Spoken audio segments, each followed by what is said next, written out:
This is David from the Fredcast. We're live from the show for INTERBIKE TV, and I'm here with Gary Fisher. We're looking at the SuperFly100. Gary was just telling me that this bike's won a few races. This bike won the U.S. National Cross Country Pro Championship, men's side, and the Marathon Championships in the U.S. all within a couple of weeks. Our rider, Jeremy, is riding this thing. This bike is his insane friend. He is so happy with this bike. And this bike, it's made in Wisconsin. And, it's like the lightest frame we're pulling out of that factory right now. It's insane. Now, made in Wisconsin, I mean, how many production bike companies are actually manufacturing in the United States anymore? A lot fewer than used to be. Yeah. And we're keeping that technology, our highest end technology there. And we pulled out the stops on this bike, as far as like all the little tricks, subtle tricks. Like this year, this is all a one-piece seat stay up here. It keeps the whole rear end stiffer, as well as, we offset the whole seat tube forward, on the bottom bracket, and we put the lower pivot in, a slightly different location, and that shortens up the rear end, and that helps stiffen up the rear end, as well as like that little patch of rubber on the rear is closer to your crankset, so it's the maneuverability, through the corners is actually quicker than it used to be, and of course it gets better traction out of the saddle, than it used to be. As well, we put the APV pivots on it, the braking pivots, and it used to be our rear end pivots were above the rear axle, and now they're right at the rear axle, and that also helped stiffen up the whole rear end. Now, what does the rider feel now that you've moved that pivot?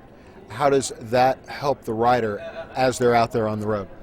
Well, it's just the handling's more intuitive, and being stiffer, you never get that feeling when you're really leaning the bike over and, tweaking it around, of the rear end, flexing around.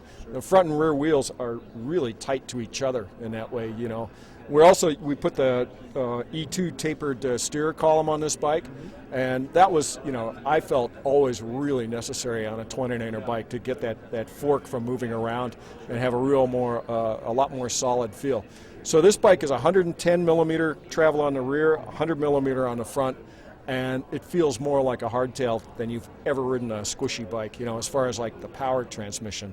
As far as the handling goes, this bike, Jeremy just talks about in the World Cups where he's just smoking past all the Euros on their 26-inch wheel bikes, And of course, new rubber from Al, new Bontrager rubber, which is this is light, it's got a ton of traction, and super fast set of tires. It's my team, they are so happy right now.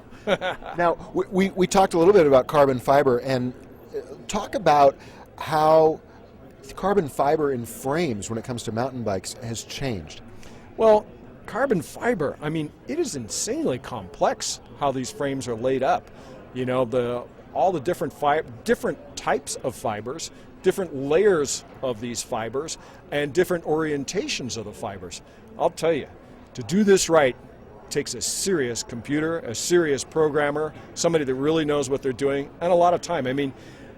Out there in Wisconsin, we've been making carbon fiber stuff for, I think, close to 20 years now. There's very few factories that have been making carbon fiber bicycles as long as we have. And we've gained just a huge amount of experience. And so I'm quite pleased to get this product out of our little factory. Because, oh man, this thing is, like I say, my team, I have never had such a happy team as I do now. They feel like we have an unfair advantage. And if you want your unfair advantage, get yourself a SuperFly100 from Fisher. Gary, great to talk to you. Have a great show. Thank you so much. This is David from the Fredcast. We're live from the show for INTERBIKE TV.